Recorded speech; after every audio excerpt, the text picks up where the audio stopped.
Good morning, beautiful. How are you today?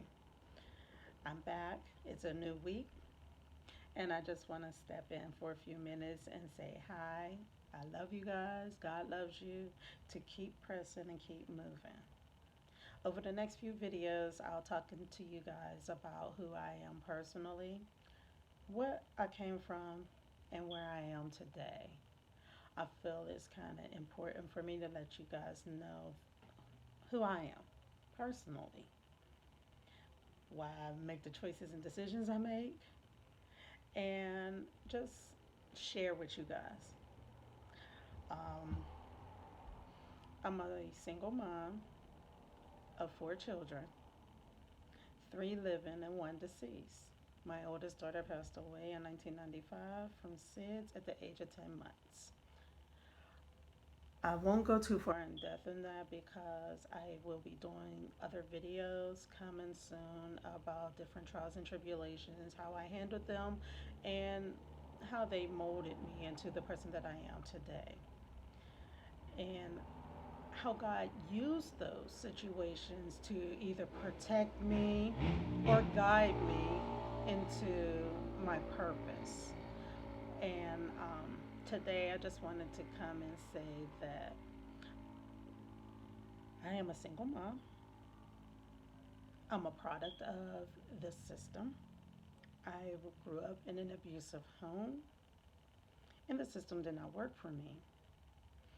So I have personal situations that I've dealt with on all aspects of the spectrum, from verbal, mental, emotional, physical, and sexual abuse, um, drug and alcohol addiction, being a single parent, having a loss of a child, having a child that had a learning disability, having a gifted child. So there's a lot for me to cover, but I'm gonna break it off in little pieces because if I was to sit here, we'd probably be here for a few days just talking about life and what it dealt me. And I feel that there are no mistakes. God does not make mistakes. And there comes a point in time in our lives that we have to step up and say, okay, what am I supposed to do with what I was dealt?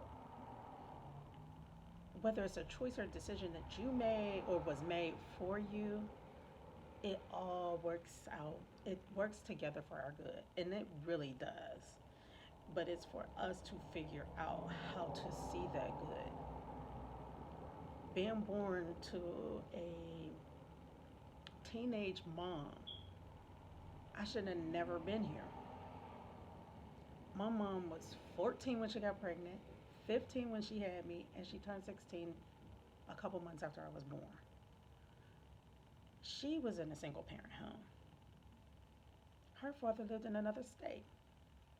She was not equipped or prepared to handle the responsibilities of having a child at such a young age, living in a single parent home with a parent who was an alcoholic.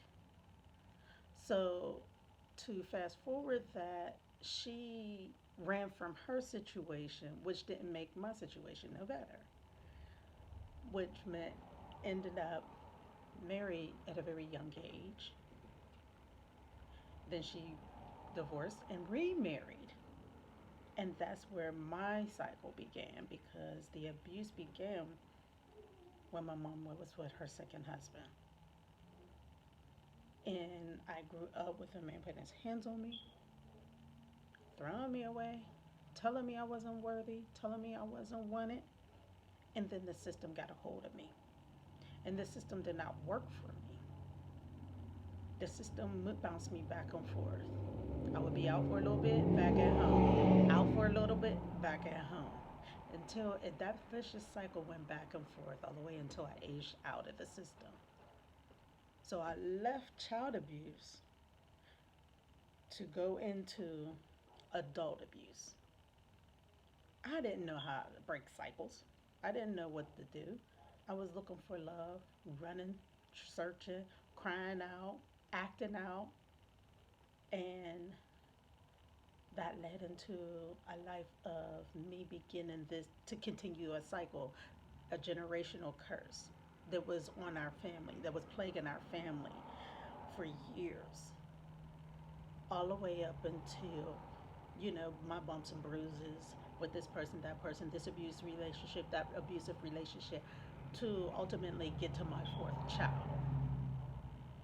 And when I got to my fourth child, I made the choice that I had had enough, that I didn't want what I was going through to continue. Even though I was crying out to God, even though I was asking questions, I wasn't sitting still long enough to hear the answer, for Him to do the work inside of me that needed to be done so I could move forward in a healthy way, to have healthy encounters with people around me, make better choices and decisions.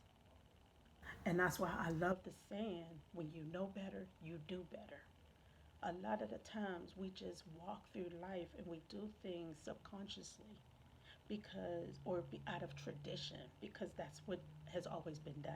Or we don't know nothing different, or we don't feel like we have the support systems. So we make choices and decisions that we may not make if we sat still long enough to hear from God, to allow God to work in us, to allow God to heal us, and reflect and reveal to us what we're supposed to do.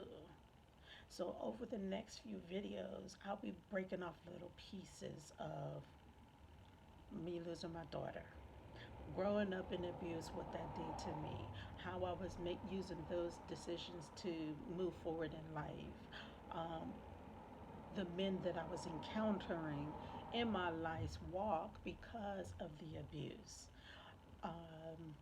choosing to raise my children in a single parent home, and just how I healed, grew, matured, and allowed God to work through me to touch and help other people and not have animosity, hatred, or unforgiveness. How I move through life and am able to be what is considered God's love ambassador. I love on anybody wherever they are. In life, I find the good, even in the worst situation. And I will touch on a lot of different situations that some I put myself in, a lot I did not, but I had to figure it out. And hopefully, I'll be able to encourage you to move forward, to find that shining light, to find that silver lining in whatever situation may present itself to you, and let you know that God loves you and I love you too. And it's worth it. It all works together for our good. So have a blessed day, a blessed week, and I'll see you in our next video where I'll go a little bit more personal and in depth with specific situations that I encounter and how I dealt with them. To God be the glory. See you soon.